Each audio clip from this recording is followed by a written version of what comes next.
get enough water.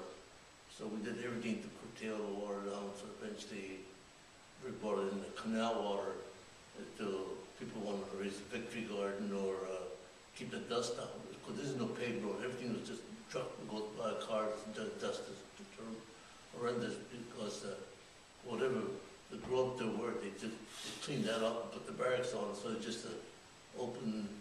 It's kind of an open, dusty field, it's a big lake bottom. All the camps are the same. Yeah, all the camps all the are kind of camps. like Dust, kind of in they all desert. just They scrape all the growth off the ground and put the barracks there. So when a little dust or wind, don't take much, just raise heck with the whole system. But anyway. Dust on it, hurry up, close the window. Even if you close Didn't the do any good, windows, huh? somehow dust seems to penetrate and Yeah, it comes up through the floor, because the floor comes up there and it comes through the window. Yeah. And Winters are very Well, cold. like where cats come from, it went up to 120-degree heat. Where our mountain, we were 30 below zero. Now you figure 30 below zero, the ground freezes 6 feet down. Frost line is 6 feet down. So so we had one extreme to the other extreme. Yeah, Jimmy mentioned a lot of the oath. You might be interested in knowing why the government decided to impose the oath on us. yes. We were in camp, sent to camp in 1942, August or so. Well, in early part of 1943, two things happened. President Roosevelt decided to form the 442nd, which is all Japanese, and they needed volunteers for that. And the second thing that happened was that the WRA decided that there was a time to start letting students, like myself, leave camp, to go to school, not the West Coast, but whatever school would accept us.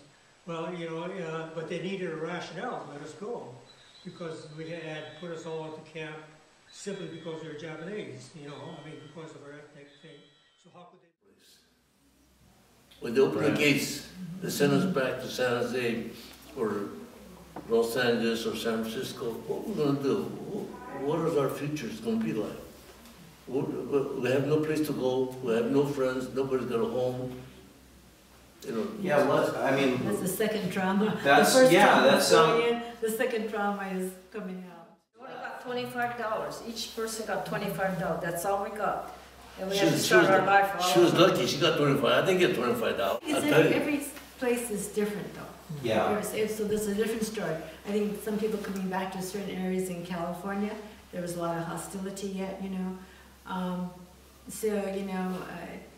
it's a different story. Sure.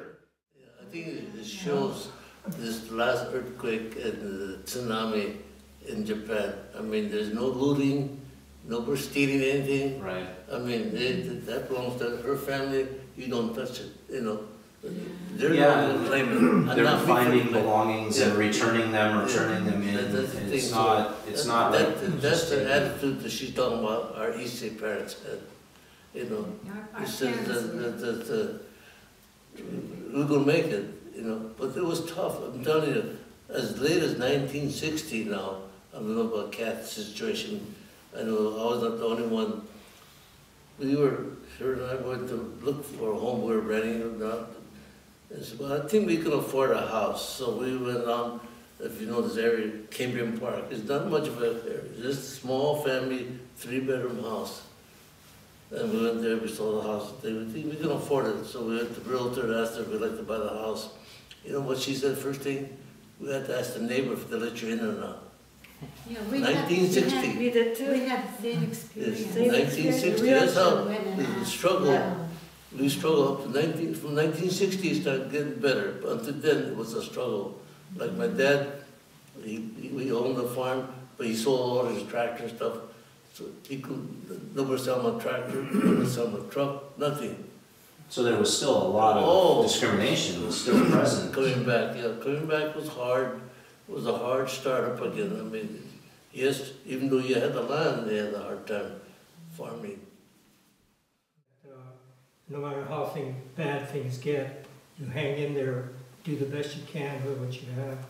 And to me, that example was really, the epitome of inner strength and, the ability to live your life in a way that enables you to cope with things no matter how bad things get.